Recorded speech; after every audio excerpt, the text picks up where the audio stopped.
Dzień dobry, cześć.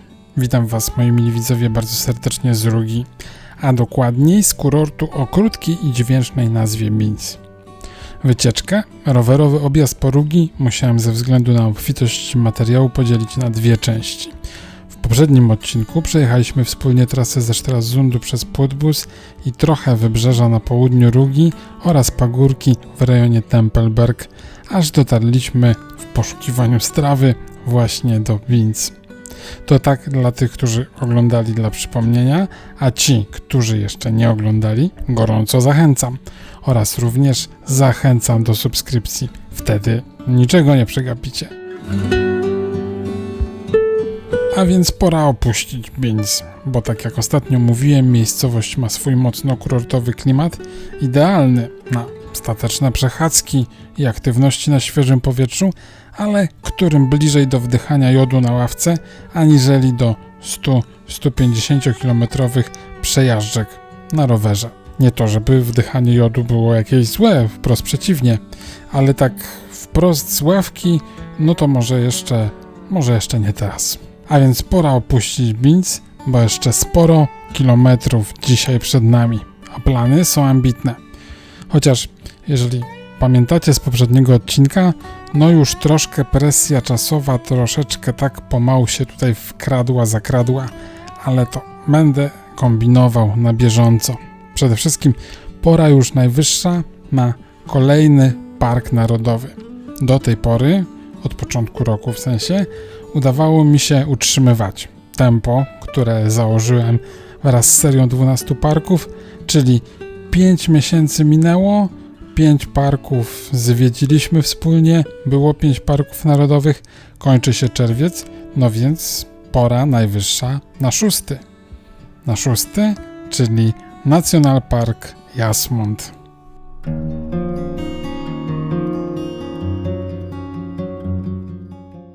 A wracając jeszcze na chwilę do priorytetów. W Binz były jakieś kofry, chyba były nawet jakieś fishbuły, ale jakoś tak było ciasno tak na tym deptaku, tak za ciasno trochę jak dla samotnego rowerzysty. Może jestem wybredny, ale zaryzykuję i poszukam jakiegoś bardziej kameralnego gastro. Może gdzieś w okolicach Prory?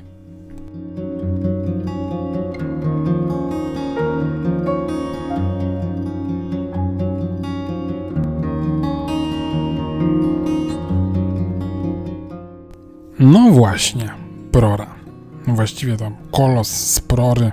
Potężny kompleks budynków, właściwie taki ciąg nadbrzeżny o długości około 4,5 km, zbudowany przez nazistowskie Niemcy w ramach projektu o wymownej jakże nazwie Siła przez Radość.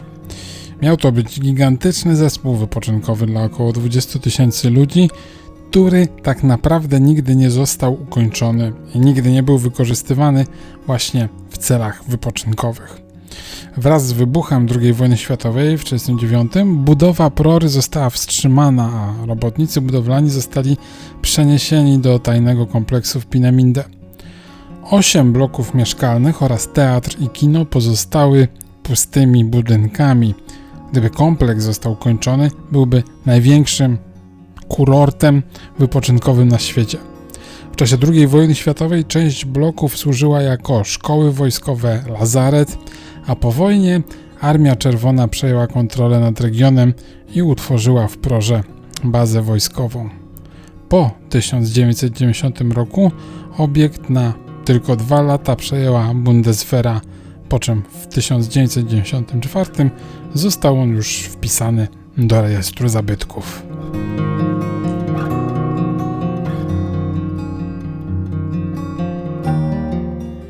Dzisiejsza Prora to kilkanaście równolegle funkcjonujących obiektów turystycznych oraz muzeum i centrum dokumentacyjne. Część sekcji zachowała po renowacji oryginalnego ducha gigantomanii, a część moim zdaniem nadmiernie tak zaadaptowanych na po prostu apartamentowce, zwłaszcza od strony morza, nie różni się zbytnio od takiej średniej, przeciętnej, tak zwanej nadmorskiej deweloperki. Żeby poczuć oryginalnego ducha epoki, trzeba się wybrać do sekcji, w której mieści się centrum dokumentacyjne, czyli mniej więcej do centralnej części kompleksu. Patrząc dzisiaj na całość, nie sposób się oprzeć paradoksalnemu wrażeniu, że jest to jakiś taki chichot historii, że dawny symbol nazistowskiej propagandy, totalitarny projekt, dzisiaj sprzedawany jest jako apartamenty wakacyjne za grube pieniądze.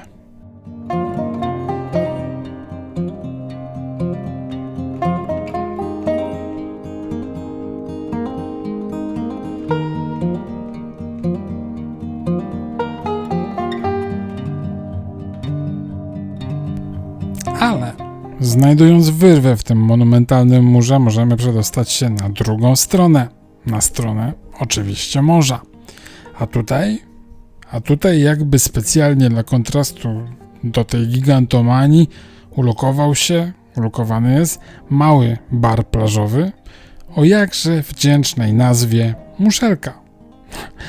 O jakże wiara w znalezienie cichej przystani nie zawiodła mnie.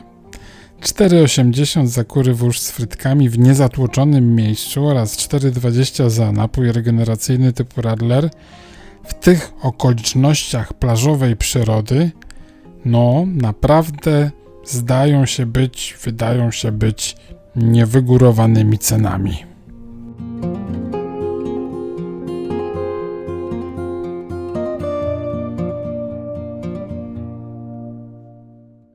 No i teraz mogę powiedzieć, że jestem zregenerowany. Niemal w pełni zregenerowany. Boże, kurywórzt porządny i jakościowo to raz. Chyba jeszcze nigdy nie naciąłem się i dla tej mało wyszukanej strawy, do której mam jakąś słabość, jestem w stanie nawet porzucić tymczasowo oczywiście swoje śródziemnomorskie małomięsne przyzwyczajenia. 2. Radler tutaj jest, jak to się w zeszłym wieku mówiło, prima sort.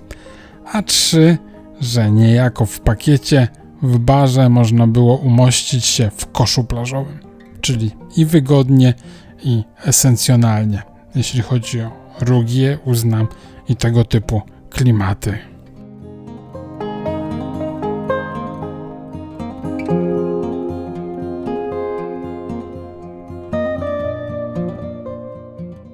No i to umoszczenie troszeczkę skomplikowało sprawy, tak odrobinę, albowiem zrobiła się już godzina 13:20. No i tak patrząc na mapę, jakiegoś drobnego cięcia tu trzeba będzie chyba dokonać. Chyba z bólem serca trzeba będzie ciachnąć centrum Sassnitz. Mapa trochę podpowiada, że jakby nie zjeżdżać nad brzeg właśnie w Sassnitz, tylko gdzieś w okolicach Lanken pojechać prosto na Park Narodowy Jasmund, to nie tylko zaoszczędzi się trochę kilometrów, ale też zapobiegnie utracie wysokości i pominie taki ze 120-metrowy podjazd.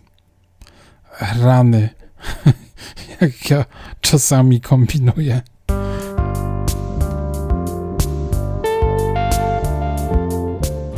Pośród zazwyczaj sielskich krajobrazów Rugi chyba najbardziej rezonującym pejzażem jest rejon Mukran właśnie, czyli portu promowego pod Sassnitz, Sassnitz-Farhafen. Nie dość, że legendarna infrastruktura rowerowa tutaj zaczyna nieco zgrzytać, no to chmury, których już trochę się nazbierało, nie wytrzymują tego napięcia i najpierw zaczyna tak trochę smutno pokapywać, co w połączeniu z tym nieco pustawym portem wygląda dość smętnie, a dodatkowo rzut oka na radar błyskawicznie pozwala ocenić, że na samym kapaniu to się nie skończy. A biorąc pod uwagę nagrzane powietrze, to pewnie i może gdzieś grzmotnąć gdzieniegdzie. No i chyba nici z przebiegłego planu ominięcia Sassnitz. Lecę gdzieś po prostu się schować, tak jak i reszta rowerzystów.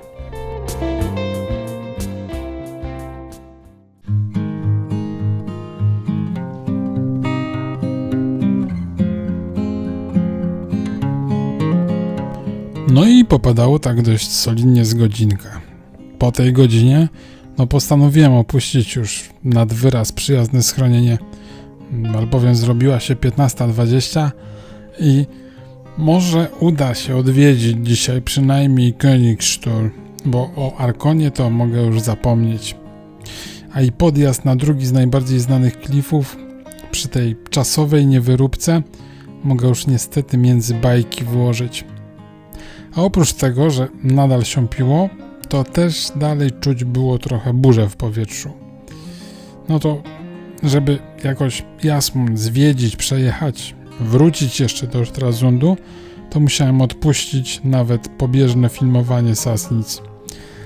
A i żeby na głowę nie kapało, no to jedynym naturalnym rozwiązaniem okazało się po prostu jak najszybsze dotarcie do Jasmundskiego lasu.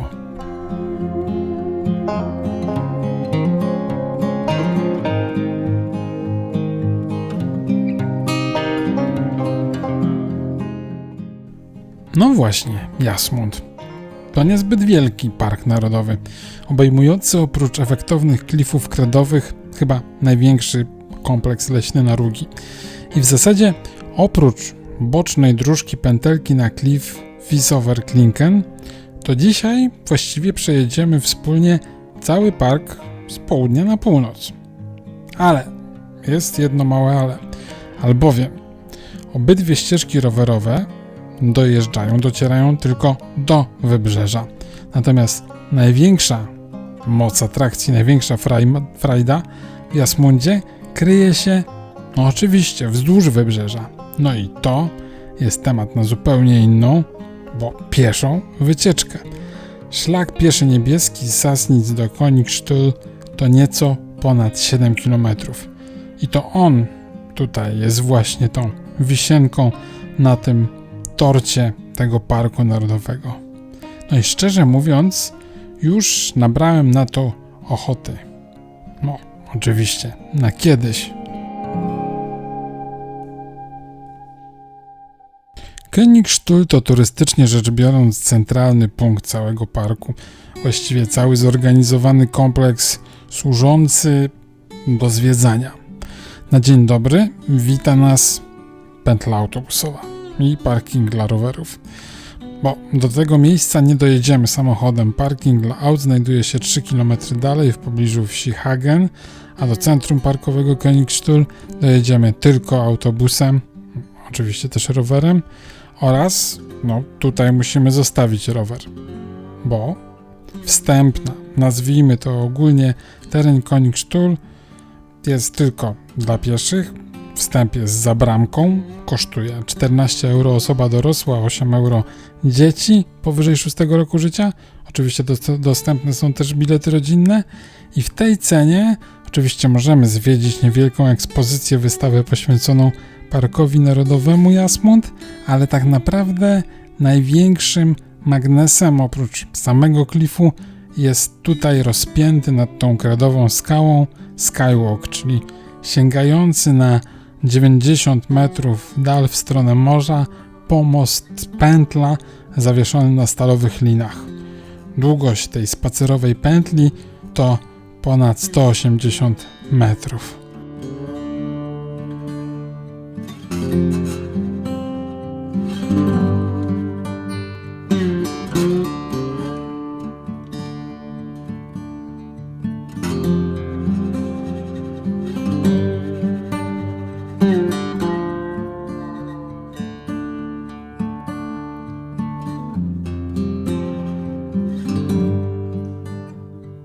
Skywalk nie powstał tylko i wyłącznie jako śmiała fantazja organizatorów turystyki, albowiem w 2016 roku miał miejsce tutaj duży obryw skalny, co spowodowało zamknięcie dla ruchu turystycznego dawnych zabytkowych drewnianych schodów, dzięki którym kiedyś rzesze turystów wspinały się 110 metrów na samą kredową turniczkę Königstuhl.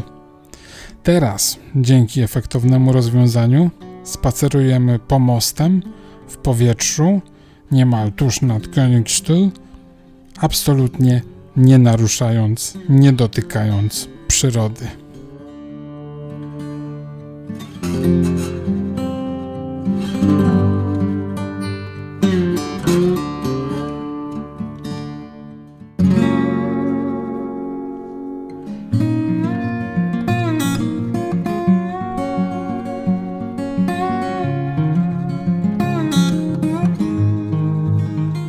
Wiedziony oczywiście ciekawością, no bo czymże innym, postanawiam jeszcze zahaczyć na tyle, na ile się da o północne wybrzeże. W Lochme dociera do mnie, że to chyba jednak bez sensu i cały kierunek, całą tą część od Glove aż po przylądek Arkona będę musiał po prostu sobie zostawić na inny raz, na zupełnie inną trasę. Z pocieszających natomiast wieści od Königstuhl się rozpogodziło. Na samych klifach już było piękne słońce i wyraźne, takie fajne, jakby poburzowe kontrasty. Więc teraz pozostaje tylko znaleźć jakąś możliwie najkrótszą drogę na południe Rugi, no i przy okazji jeszcze taką niezatłoczoną, gdyż w przeciwieństwie do wielu innych rejonów, tutaj na drogach lokalnych potrafi być dość tłoczno, a z kolei nie każda trasa stricte turystyczna okazuje się być taką najszybszą, taką najbardziej dogodną do szybkiego powrotu. No i w ten sposób do Sagard wychodzi mi taki zygzak. No, nie ukrywam, trochę bez sensu. Ale za to robi się godzina 18.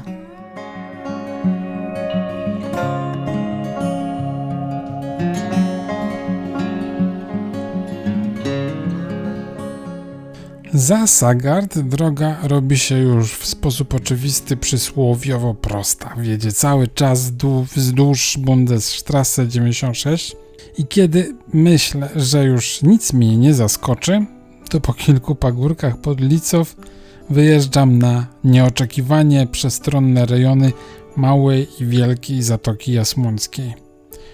Tutaj można trochę stracić wiarę w swój zmysł orientacji, gdyż otwarte morze wydaje się, że zostawiliśmy za plecami. Obydwie zatoczki też są wodami morskimi, a kiedyś nawet jednym akwenem, gdyż grobla, po której teraz właśnie jedziemy, została usypana dopiero w połowie XIX wieku. Ale jak zerkniecie na ślad GPS, a link znajdziecie w opisie do filmu, to myślę, że to będzie lepsze wyjaśnienie, co gdzie, z której strony się znajduje, niż moje opisy przyrody.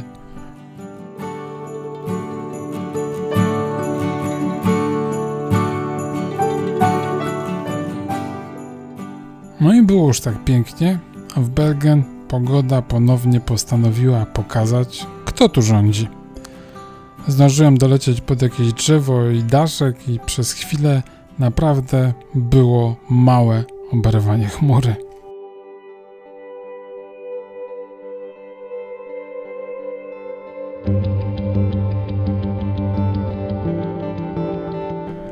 Na szczęście deszczowy atak w Bergen był tyleż gwałtowny, co krótkotrwały. Przez ostatnie 25 km prostej, już gładkiej już drogi zdążyło się na tyle wypogodzić, że na samo zakończenie rugijskiej pętelki szykuje się całkiem niezły, całkiem milutki zachód słońca nad Stralsundem, a właściwie to cieśniną Streasund.